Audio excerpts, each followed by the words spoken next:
Hello friends, வாழ்க வளமுடன். இனியா மேரி வீடு சேனலுக்கு உங்களை அன்போடு வரவேற்கிறேன். இன்றைக்கி ஒரு சாயங்காலம் செய்யக்கூடிய ஒரு டீ டைம் ஸ்நாக்ஸ். இது பிள்ளைங்களுக்கு ஸ்நாக்ஸாக கூட நம்ம கொடுத்து விடலாம்.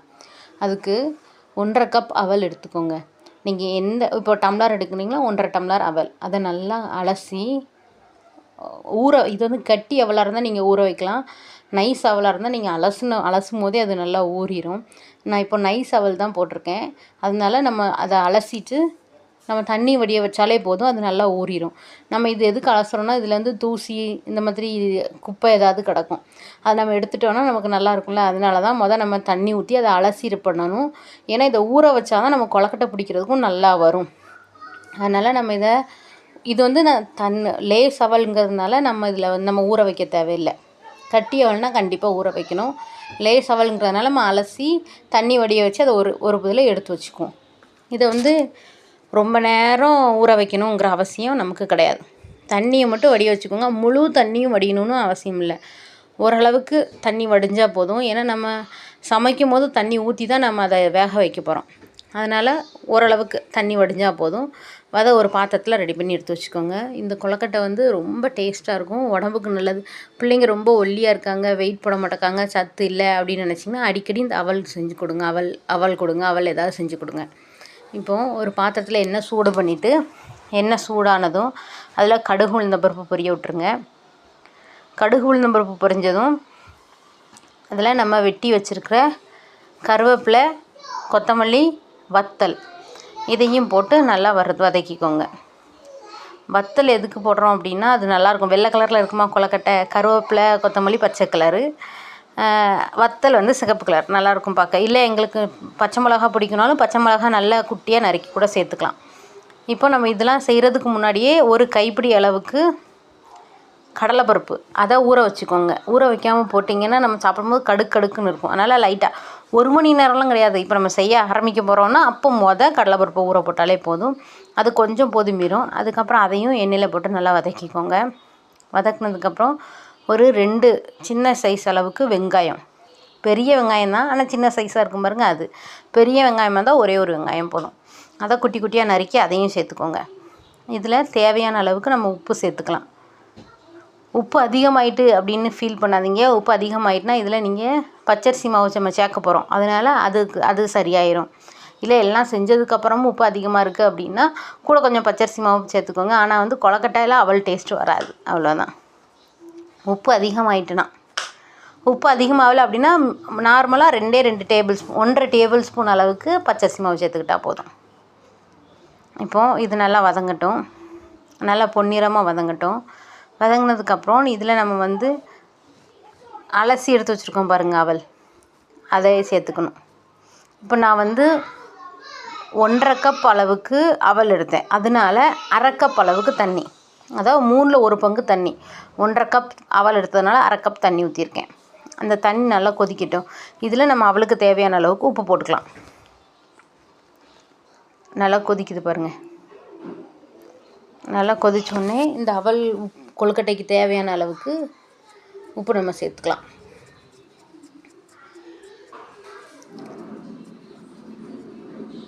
உப்பு சேர்த்துட்டு நல்லா கொதிக்கட்டும். கொதித்ததுக்கப்புறம் நம்ம வடிய வச்சுருக்கோம்ல அவல், அந்த அவலை இதில் சேர்த்துக்கலாம்.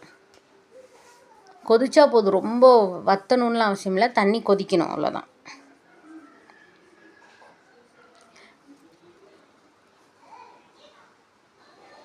நம்மளுக்கு கொழக்கட்டை பிடிக்க வரணும்ல, அதனால தான்.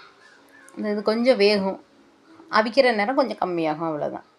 ரொம்ப டேஸ்ட்டாக இருக்கும். டீ டைம் சாப்பிட்லாம் இதெல்லாம். இல்லைன்னா பிள்ளைங்களுக்கு ஏதாவது ஸ்நாக்ஸ் கொடுத்து விடணுன்னா கூட இந்த அவல் கொழுக்கட்டை கொடுத்து விடலாம், சூப்பராக இருக்கும். இப்போது இதை நம்ம அப்படியே அதில் போட்டு அந்த அவல் எல்லாத்தையும் சேர்த்து மொத்தமாக மிக்ஸ் ஆகிற மாதிரி கிண்டி ரெடி பண்ணிக்கோங்க. அவல் போடும்போது அடுப்பை ரொம்ப சிம்மில் வச்சுக்கோங்க. ஏன்னா அவல் வந்து நம்ம ஏற்கனவே ஊற வச்சுருக்கோமா, ஏற்கனவே தண்ணி வேறு ஊற்றிருக்கோம், அதனால் சீக்கிரம் பாத்திரத்தில் பிடிக்கும். அதனால் அவல் போடும்போது அடுப்பை குறைச்சி வச்சுக்கோங்க. குறைச்சி வச்சுட்டு அதை நல்லா கிண்டி எடுத்துக்கோங்க. ஒரு 2 நிமிஷம் கிண்டினா போதும். அந்த தண்ணியெல்லாம் இந்த அவல் உறிஞ்சி கொழக்கட்டை பிடிக்கிற அளவுக்கு பதம் வந்துடும் நமக்கு. வந்ததுக்கப்புறம் அடுப்பை ஆஃப் பண்ணிவிட்டு வேறு ஒரு பாத்திரத்தில் எடுத்து வச்சுக்கணும். இதை அப்போ தான் நம்ம பிசைனா அதிலே இருந்து பிசைஞ்சோம்னா நம்ம கை சுடும்ல பாத்திரம். அதனால் வேறு ஒரு பாத்திரத்தில் எடுத்துட்டோன்னா கொஞ்சம் சூடு கம்மியாகும். இந்த சூடோடு பிடிச்சி வச்சிட்டிங்கன்னா சூப்பராக இருக்கும். அவிச்சு எடுத்தோன்னா அப்படி ஒரு சாஃப்டான கொழுக்கட்டை நீங்கள் சாப்பிட்ருக்கவே மாட்டீங்க. அந்த அளவுக்கு இருக்கும், சாஃப்டாக இருக்கும் கொழுக்கட்டை. இப்போ இதில் நம்ம 1½ ஸ்பூன் அளவுக்கு அரிசி மாவு சேர்த்துக்கிறோம். பச்சரிசி மாவு சேர்த்துக்கோங்க. இல்லை எனக்கு இதுவே கொழுக்கட்டை பிடிக்க வருது, எங்களுக்கு மாவு பிடிக்கலை அப்படின்னா நீங்கள் அதிலேயே கூட பிடிக்கலாம்.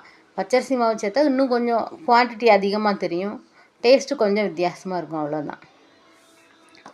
இப்போ 1½ ஸ்பூன் அளவுக்கு பச்சரிசி மாவு போட்டிருக்கேன். போட்டுட்டு கை பொறுக்கிற சூடு வந்ததும் நல்லா பிசைஞ்சு எடுத்துக்கோங்க. பிசைஞ்சு எடுத்துகிட்டு சின்ன சின்ன உருண்டையாக பிடிச்சிக்கிட வேண்டியதான். உருண்டை நம்ம பிடி கொழுக்கட்டைக்கு பிடிப்போம்ல, அதே மாதிரி பிடிச்சி எடுத்துக்க வேண்டியதான்.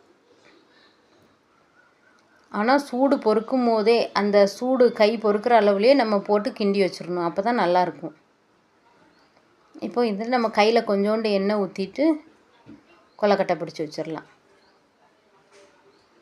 இந்த மாதிரி இருக்கிற எல்லா மாவையும் நம்ம கொழுக்கட்டை பிடிச்சி வச்சிடலாம். இதை டீ டைம் ஸ்நாக்ஸாக வச்சுக்கலாம். ஈவினிங் டைம் பிள்ளைங்க ஸ்கூல் விட்டு வந்தோடனே என்னடா சாப்பிடுவோன்னு வருவாங்க, அதுக்கு செய்யலாம். ஸ்கூலுக்கு கொடுத்து விடலாம் ஸ்நாக்ஸுக்கு. அதுக்கப்புறம் ஒல்லியாக இருக்கிற பிள்ளைங்களுக்கு சத்து வேணும் அப்படின்னாலும் நம்ம இது கொடுக்கலாம். அவல் வந்து எத்தனையோ மினரல்ஸ் அதில் இருக்குதுன்னு சொல்லுவாங்க.